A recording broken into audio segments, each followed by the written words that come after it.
दोस्तों कैसे हैं आप लोग।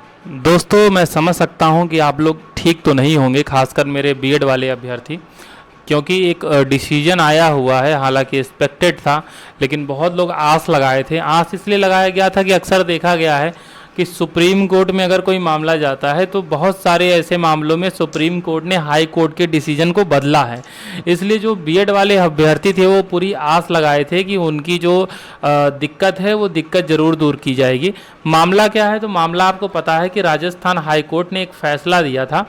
राजस्थान हाई कोर्ट ने एक फ़ैसला ये दिया था कि जो कक्षा 1 से 5 तक के लिए बीएड वालों को उन्होंने अयोग कर दिया था, और उन्होंने कहा था कि कक्षा 1 से 5 के लिए केवल एलिजिबल हो पाएंगे तो केवल बीटीसी वाले, ठीक है।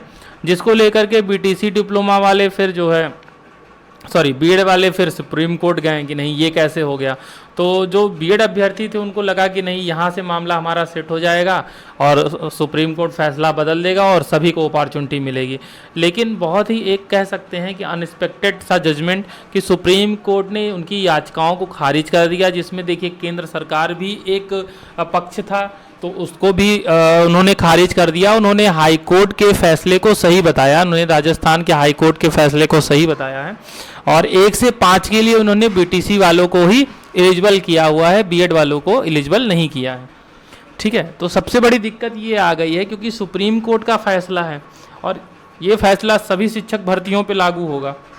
अलग अलग राज्यों में अलग अलग भर्तियां जो है, कुछ भर्तियां अंतिम चरण में है, कुछ भर्तियों का एग्जाम होने वाला है, कुछ अपने मध्य स्थिति में है, तो काफ़ी कुछ सिस्टम्स का गड़बड़ा गया है। अब जो मेरे बीएड वाले अभ्यर्थी हैं, जाहिर सी बात है वो दुखी हैं। जो अभी एग्ज़ाम, अब जैसे बीपीएससी की बात करें तो बिहार शिक्षक भर्ती में जो एग्ज़ाम देने वाले थे उनके पैरों की तलों की ज़मीन खिसक गई है। वो सोच नहीं पा रहे हैं कि हम क्या करें क्या ना करें। बीटीसी वाले भाई ये ना सोचे कि मैं उनके खिलाफ बोल रहा हूँ, मैं उनके भी खिलाफ नहीं हूँ, ठीक है।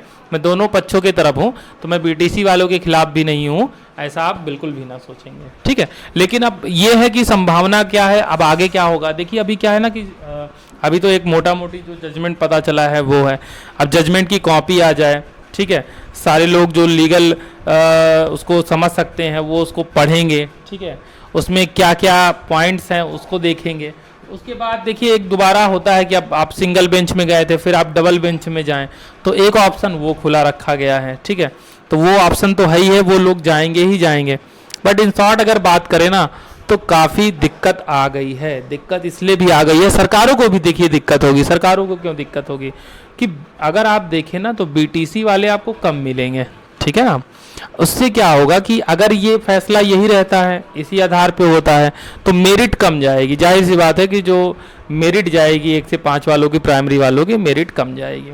दूसरा, कुछ ये भी संभावना जताई जा रही है कि हो सकता है कि जितनी वैकेंसियां हैं उसके हिसाब से बच्चे बीटीसी वाले ही ना मिल पाएँ, ये भी है। तो एक जो कंपटीशन होना चाहिए वो कंपटीशन ना हो पाए, ये भी एक संभावना व्यक्त की जा रही है। और बीएड वालों के लिए तो एक धक्का है ही है, उनके लिए तो एक प्रॉब्लम की बात है ही है, उसमें कोई दो राय नहीं है।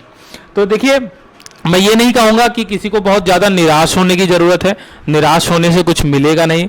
सुप्रीम कोर्ट का सम्मान सर्वोपरि है, जो निर्णय आते हैं उनका सम्मान हमें भी करना है, आपको भी करना है, सभी को करना है। बाकी जो आपके क्षेत्र में है, न्याय के क्षेत्र में है, आप सुप्रीम कोर्ट से एक बार दोबारा गुहार लगा सकते हैं, वो आप करेंगे, ठीक है ना।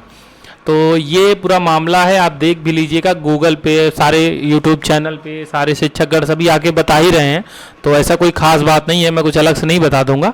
हालांकि बस मेरा यही कहना था कि आपके सामने आ करके, और मेरे जो भी भाई इस समय जो एक शॉक्ड हो गए हैं, तो धीरज से काम लीजिए, ठीक है। देखिए आप कई मामलों में देखते हैं, अभी देखिए जो दिल्ली सेवा बिल पेश हुआ था तो उसमें सुप्रीम कोर्ट ने एक निर्णय दिया, फिर केंद्र सरकार क्या की, एक अध्यादेश लेकर के आई, ठीक है। फिर उसके बाद उसने एक बिल प्रोजेक्ट किया, उस बिल के जरिए जो है सारी चीज़ें चेंज कर दी। तो देखिए सबके अपने अपने क्षेत्र अधिकार होते हैं ना। तो जो कार्यपालिका होती है, जो न्यायपालिका होती है, जो व्यवस्थापिका होती है, विधायिका होती है, सबके अपने अपने विशेषाधिकार होते हैं। जैसे राज्य सरकारें हैं, इनके अपने विशेषाधिकार हैं, तो ये भी कुछ ना कुछ उसका एक सलूशन लेकर के आएंगे, ठीक है ना। तो अभी आप वेट करिए, पैनिक मत होइए, मैं तो यही कहूँगा। जो इनका भी एग्जाम है 24 अगस्त से बीपीएससी वाला, वो भी अभी बहुत ज़्यादा पैनिक ना हो, क्योंकि आप वेट करिए, क्योंकि अभी जजमेंट की कॉपी मिलेगी, सब उसको पढ़ेंगे, पढ़ने के बाद फिर अगले 1-2 दिन में चीज़ें क्लियर होंगी, तो ऑफिशियल नोटिस जो आएगी उसी पे आपको भरोसा करना है, सुनी सुनाई हवाई बातों पर भरोसा नहीं करना है, ठीक है। तो आप निरंतर जो है ऑफिशियल नोटिस में नज़र बनाए रखिए। बाकी आप चाहें तो हमारे चैनल को सब्सक्राइब कर सकते हैं, कोई ऐसा ऑफिशियल नोटिस आता है बीपीएससी की तरफ से या अदर जो एग्ज़ाम्स हो रहे हैं उनकी तरफ से, तो हम ज़रूर आपको अपडेट देंगे, ठीक है। बाकी जो है धैर्य बनाए रखिए, मैं यही कहूँगा, हौसला मत तोड़िए, ठीक है दोस्तों।